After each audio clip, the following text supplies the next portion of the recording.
Global Citizen has been partnering a lot of people around the world to sort of improve the lives of people in Africa. And today we're going to talk about one such partnership with Didi Muruke. Hello, Didi, how are you doing? I'm good, thank you. Thank you so much for your time.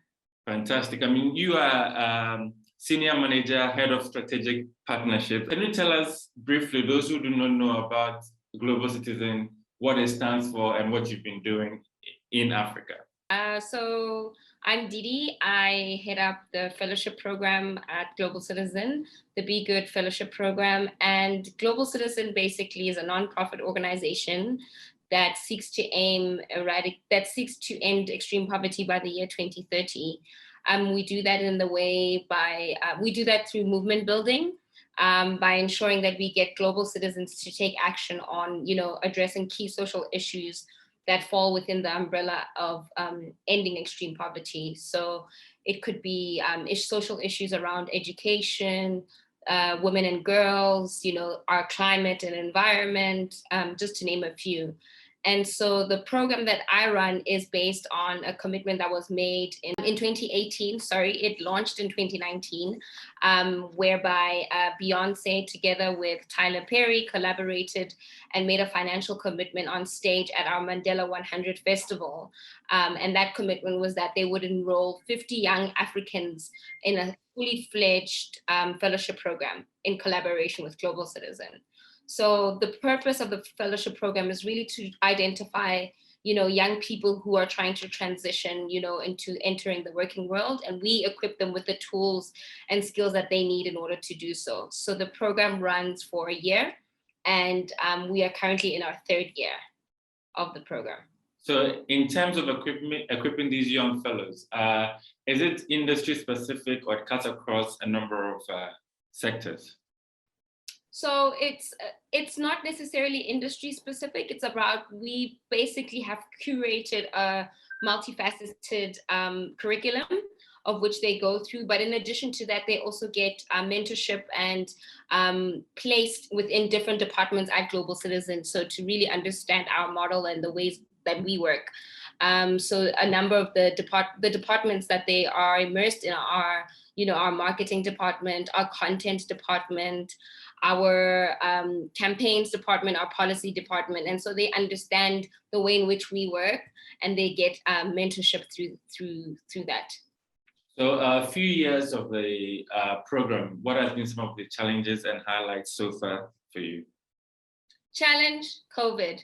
I think, because of the fact that we're a young organization, and so we're youth-led, and we love the interactiveness that we do when we do our work. And so I think having to conduct the program virtually has been quite challenging for us.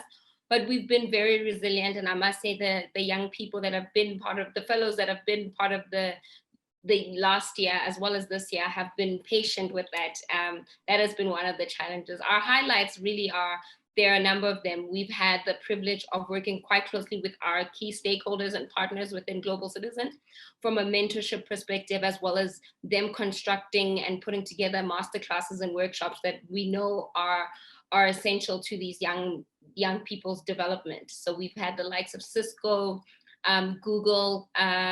We've also had interactive with some of our key advocates as part of the program activity.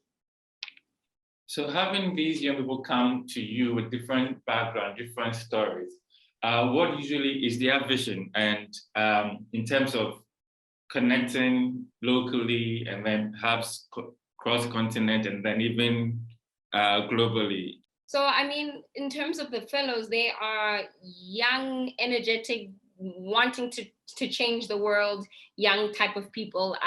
They're passionate about specific issues. So when they apply for the fellowship program, the question we ask them is, firstly, how do you identify as a BeyGOOD fellow? And what are the social issues that you are willing to tackle? So we have, young people who are passionate about, firstly, ending extreme poverty. So they are global citizens and they do take action on our platform. But secondly, we also have those who are climate activists, those who are, game changers in their communities, who want to do work that they want to learn, and so that they can provide those learnings into their communities and respective homes.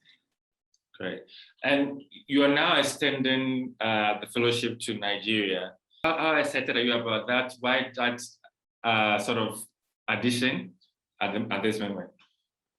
We're super excited. This is year 3 of the program. And so the plan for us was that we would extend it through to other markets. For the past 2 years, we've been in South Africa only, so enrolling South African fellows. But now that we've extended it to Nigeria, I think the greatest thing about it is just the diversity and the energy of like 15 young fellows from different areas. And what we made sure to do is that not to just focus on, when we say Nigeria, we're just going to Lagos. No, we've gone into other states, and we're really getting to have a really collaborative opportunity of these South African fellows together with these Nigerian fellows coming together and working together around our mission and our vision. But and I'm also from Ghana. Is it rolling over here anytime soon? I hope so. I mean, we're currently underway with plans for year 4. So we haven't decided in terms of which market we would enter, but I mean, who knows? Ghana could be on the cards. Good. And then maybe we can end by talking about the fight against poverty in general. How is it going? And realistically, what are the challenges and prospects, hopes that we should cling on to? I mean, you've been doing it for ever a period. Things are changing, challenges come. Where are we now? That's a very good point. I think, look, COVID has impacted us immensely just in terms of our targets and our aspirations to end extreme poverty by 2030.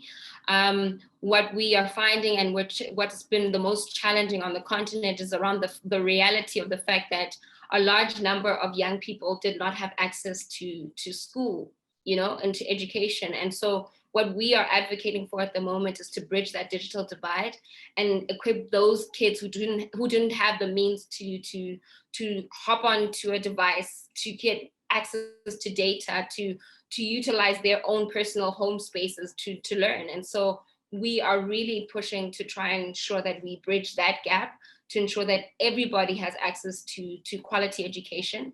And one of the essential and most focal points for us is around ensuring that everybody has access to vaccines. I think that's the most pressing thing that is most topical, and that what we are also pushing for from a campaigning perspective is around ensuring that there's fair and equal access to the vaccines. So that's where we're currently at. We're also very excited about the fact that we have our Global Citizen live event that's taking place next month. And that will be taking place in Lagos. But obviously what we're ensuring that we have set in place and set in motion is to ensure that it's a fully vaccinated event that's ensuring that all the global citizens on the ground are present and are advocating for those missions around, ending extreme poverty and defending the planet, as well as getting access to vaccines. Thank you very much, Didi. It's been a pleasure speaking with you, and I wish you all the best with the program. Thank you so much, and thank you for your time. And should you want to know more about the fellowship program, please always feel free to reach out. I think we would like to keep the conversation lines open so that we can let you know when we start opening it up for applications for 2022. Fantastic.